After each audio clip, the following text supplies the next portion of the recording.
Now, here's a story that has caught a lot of people's attention.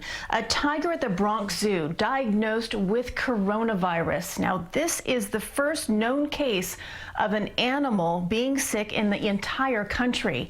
CBS 2's Kevin Rincon spoke to the top veterinarian at the zoo. Nadia is a 4-year-old Malayan tiger who in late March developed a dry cough.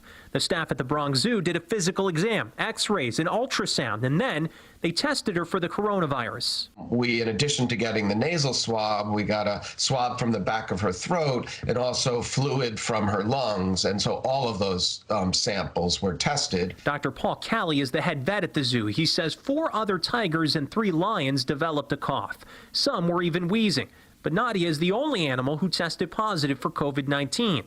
Dr. Calley says she likely got it from an asymptomatic caregiver. He also says it's important people know the tiger did not get a human test. You can't send a people COVID test to a veterinary lab, and you can't send an animal COVID test to the human lab. So we were not competing with New Yorkers for COVID testing. They're 2 independent testing systems. He says they had to sedate the tiger in order to actually complete that testing. I also asked if people should be worried about their pets. To date, there's no evidence that any person has been infected by their pets.